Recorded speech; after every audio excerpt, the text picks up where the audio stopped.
Bonjour, de retour une fois de plus avec vous. Pour ceux qui ne me connaissent pas, je m'appelle Alcila de Mennen Kharachi Hamad.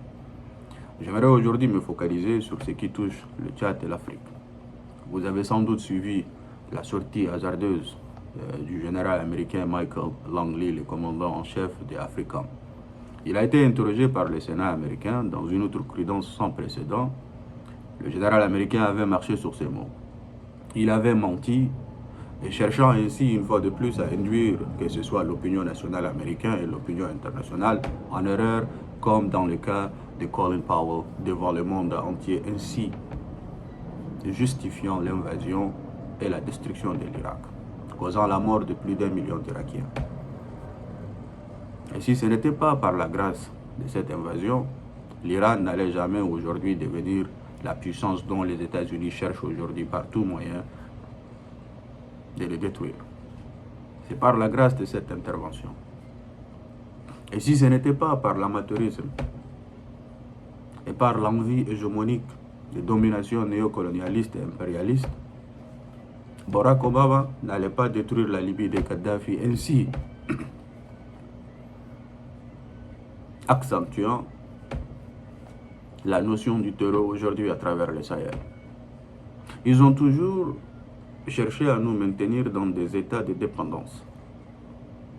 Car si soudainement l'Afrique se réveille et que nos matières premières et précieuses sont achetées à leur juste valeur, cette prise de conscience causera un déficit global.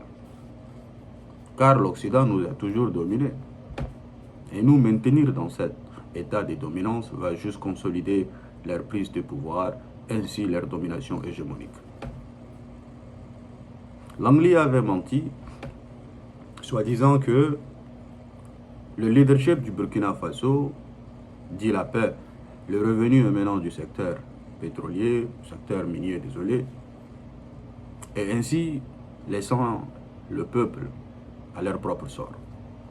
Cependant, ce qui a été accompli par le capitaine Ibrahim Traoré n'a pas été réalisé à travers la sous-région, et cela est valable même dans un rêve le plus fou. D'abord et avant tout, il faudra d'abord une armée nationale équipée, payée, formée, afin de pouvoir défendre le territoire d'un État, d'un pays, d'une région, et de la sorte protéger les citoyens. Nous nous rappelons du cas de la République centrafricaine. Les Français formaient les soldats centrafricains avec des bâtons de bois. Nul n'est censé ignorer cette réalité qui permettait à ces forces de mieux nous contrôler. Et c'est pour cela le général Langley, dans son outrecuidance, avait menti, et de la sorte, il s'est dit peut-être qu'il serait à mesure de mettre la première pierre du mensonge, qui consistera à aller avec leur idéologie de la déstabilisation. Je ferai un petit ricochet. En décembre 2024, la République du Tchad avait annoncé une rupture. Une rupture visant l'armée française et sa présence au Tchad. Des accords qui ont été signés dans les années 70 et 80. Beaucoup se sont excités. Il y avait toujours eu cette forme de réticence et de réserve, surtout connaissant très bien ce système trentenaire despotique, tribal et familial, et connaissant l'histoire de mon propre pays, le beau Grand Tchad, et celui de l'Afrique francophone, je me suis rendu à l'évidence que c'était quelque chose qui a été orchestré. La France commençait à perdre de l'influence. Elle a été chassée du Mali, du Burkina, du Niger. Et si elle n'arrivait pas à contrôler le narratif, elle risque de perdre beaucoup plus que ça. D'ores et déjà, ils ont permis à leur protégé idéal, le président Mohamed Kaka, de redorer son image en annonçant une rupture. Et tout comme l'ancien ministre de la communication tchadien, notamment tout le monde l'avait dit, ce n'est pas une rupture à l'image du Burkina, ni du Niger, ni celle du Mali. Pourquoi il avait dit ça? Parce que c'était une rupture qui a été orchestrée et planifiée par les Français eux-mêmes. Ils ont quitté le matin, ils ont regagné le pays dans la soirée. Et en même temps, depuis que les Africains étaient focalisés sur la présence française sous cette forme d'occupation, ils ont pu nous distraire. Et de la sorte, leurs servants les plus fidèles ont eu cette forme d'opportunité afin de redorer leur image. Maintenant, ils ne sont plus des vassaux, mais ils sont traités comme des panafricanistes. Une fois de plus, ça a été facilité par la disponibilité de ces intellectuels malhonnêtes qui se prétendent d'être des panafricanistes, mais en réalité, c'est des commerçants. Et leur but, une fois de plus, c'est de contrôler le narratif. Suite à l'annonce de la dite rupture, celle des Américains avait suivi. Nous nous rappelons du déplacement du général américain, le commandant de AFRICOM, en janvier 2024 au Tchad, entre le 9 et le 10 janvier. Il a été reçu par les autorités tchadiennes, en l'occurrence les forces de défense. Il a été reçu par le frère cadet du président de la République, Mohamed Kaka, et il a rencontré les hautes autorités militaires. Ils ont discuté d'abord de la présence américaine, de leur intérêt à travers la sous-région. En avril de la même année, 2024, le général Langley a été reçu par Alassane Ouattara, ensuite par son frère cadet, Téné Brahim Ouattara. Ils ont une fois de plus discuté des intérêts américains, de leur présence et surtout leur intérêt à travers la sous-région.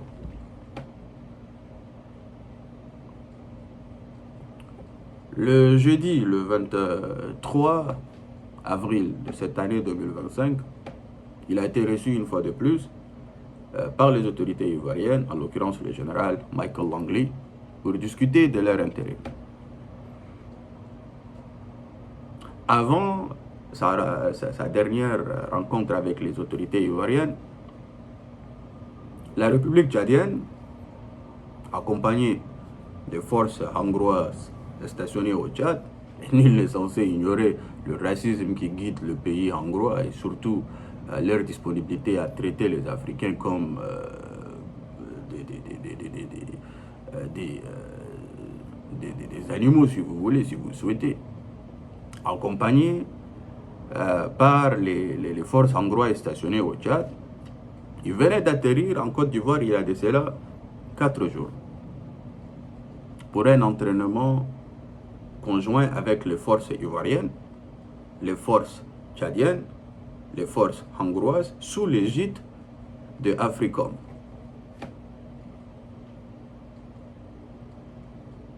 Il y a de cela quelques mois, le Burkina Faso, sous l'égide de leur président Ibrahim Traoré, ils se sont rendus à l'évidence que la France travaille avec la Côte d'Ivoire afin de déstabiliser les pays de l'AES. La Côte d'Ivoire étant un pays frontalier avec le Burkina, cela facilitait trop leur stratégie, une fois de plus, qui visait à renforcer la présence occidentale et de la sorte détruire l'élan panafricaniste qui venait d'être relayé par ces 3 pays. Les Américains se sont rendus à l'évidence que depuis que la France commence à perdre de l'ampleur,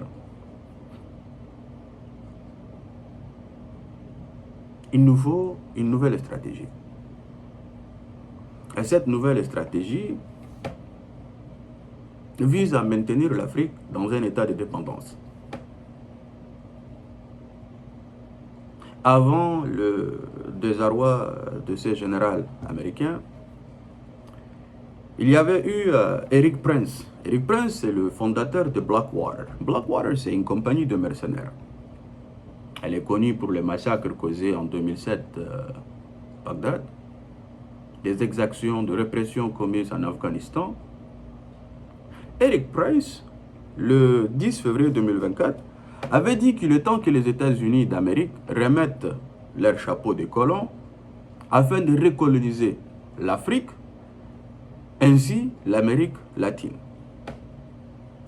C'est même Eric Prince, le criminel reconnu mondialement qui a commis des crimes contre l'humanité, crimes de guerre. Après avoir annoncé sa disponibilité dans le cadre de la recolonisation de l'Afrique, il venait le 17 avril 2025 de signer un accord avec le Congo, le gouvernement de l'incompétent Tshisekedi, l'homme qui a d'abord induit l'opposition tchadienne en erreur, l'homme qui a facilité la consolidation de ce pouvoir tribal, familial et despotique tchadien, a cédé des mines de colbas, de diamants à ces mercenaires reconnus mondialement, Eric Prince, l'homme qui cherche à recoloniser l'Afrique. Tshisekedi, l'incompétent, espère de la sorte pouvoir défendre son pouvoir, être en mesure de contrer l'avancée des M23. Il y avait eu le général américain Marie Lecointre qui avait clairement lancé un appel pour les pays européens de se mobiliser, de mettre en place une force européenne afin d'envahir l'Afrique et de défendre leurs intérêts car leur futur en dépend. Ils ne peuvent pas se permettre à d'autres pays tels que la Chine, la Russie, le Brésil, l'Argentine de pénétrer le marché africain car nos ressources, nos terres vont seulement et uniquement servir à consolider la présence hégémonique de l'Occident. Et soudainement, nous voyons le Tchad qui sort, qui annonce cette forme de rupture, qui a permis à ces despotes, au tyran Kaka, de redorer son image et de jouer au panafricaniste. Ce que je trouve perplexe dans cette aventure est le manque de discernement. Le président Idriss Déby, que son âme repose en paix, on pourra tout dire sur lui. Ne serait-ce qu'il a vu 4 présidents défiler devant lui. Il avait ses limites. La rencontre entre Mohamed Kaka et le président Vladimir Poutine n'a pas été planifiée dans le compte du président Kaka. C'était quelque chose qui a été orchestré, planifié pour le compte du président Idriss Déby. Non, parce que le 6e mandat allait être le mandat qui allait révolutionner le Tchad.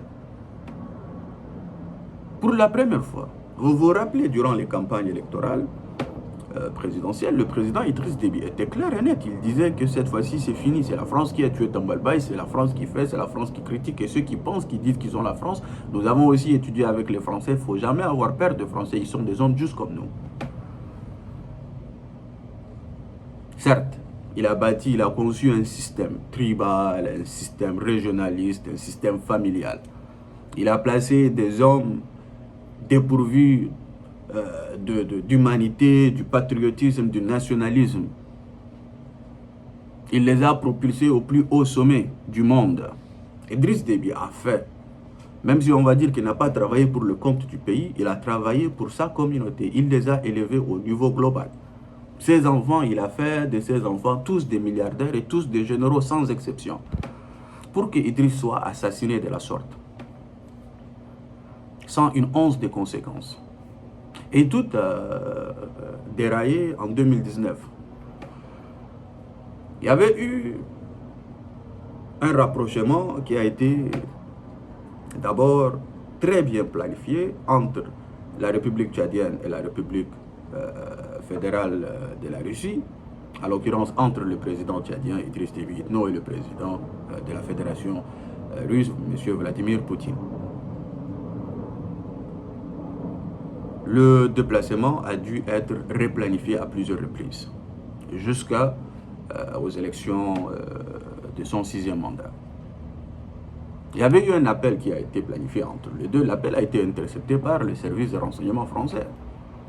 Idriss Déby avait exprimé sa volonté, réellement, de couper les relations, carrément. Une rupture totale avec la France. La France a dû opter pour une autre stratégie. Elle a promis au FAT de ne pas s'y mixer dans ce qui concerne les problèmes internes tchadiens. De l'autre côté, elle a refusé de fournir de l'information par rapport à la présence et le déplacement de convois de groupes rebelles émanant de la Libye, dirigés par M. Mahdi. Idriss Déby était sûr de lui, était sûr de son armée. Il était en déplacement, il était allé célébrer avec Denis Sassou Nguesso. Lorsqu'il était rentré au pays, il s'est rendu à l'évidence que ces généraux, familiales, cousins, ainsi de suite, n'ont pas la volonté de combattre. Étant sûr de lui, il s'est déplacé. Et sur place, on l'a assassiné. C'est son cercle sécuritaire qui l'a assassiné. Le pauvre, que son âme repose en paix. Son fils l'a remplacé. La première des choses qu'il a fait, il a entravé une enquête internationale sur l'assassinat de son propre père. Ces actions peuvent être interprétées comme si M. Kaka ait un problème personnel envers son père. D'abord, il a humilié sa marâtre. Il a emprisonné son oncle paternel, le frère cadet de son père assassiné. Il a assassiné d'une balle dans la tête son propre cousin, le défunt Yahya, sans pour autant mentionner des centaines de Tchadiens exécutés, sacrifiés et des milliers emprisonnés. Il s'est gradé maréchal, Mohamed qui a connu l'armée à travers le favoritisme et le népotisme en 2008. Ils n'ont même pas pu tenir dans les écoles de guerre envoyées à travers la France. Aujourd'hui, c'est lui qui est le maréchal et des hommes et des femmes se prosternent devant lui, tout comme ils l'ont fait devant son père. Et nous sommes censés croire un élan panafricaniste ou une volonté sincère émanant de ces despotes, de ces tyrans. L'homme qui est guidé par des rancunes. Et aujourd'hui, l'impunité, l'insécurité, le détournement de fonds qui sévit au pays est sans précédent. Le Tchad va déstabiliser les pays de l'AES.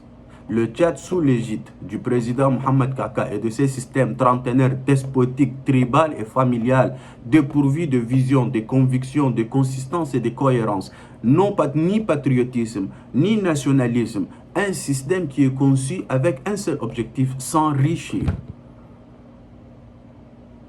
Et ils peuvent monnayer le Tchad dans son ensemble, car ils n'ont aucun attachement envers ces pays. Depuis leur arrivée au pouvoir, depuis 1990 jusqu'à aujourd'hui, ce système n'a pas pu permettre aux Tchadiens et aux Tchadiennes d'avoir de l'électricité ni de l'eau potable, ni infrastructure, ni un système éducatif, ni un système sanitaire. Le Tchad est à terre. Les revenus émanant du secteur minier, pétrolier, la douane, les taxes et les impôts sont confisqués par une minorité qui se partage le pouvoir. L'ONU qui paye les frais de nos soldats stationnés un peu partout avec les MINUSMA, ces fonds sont détournés par ces généraux bourreaux qui se partagent ces revenus.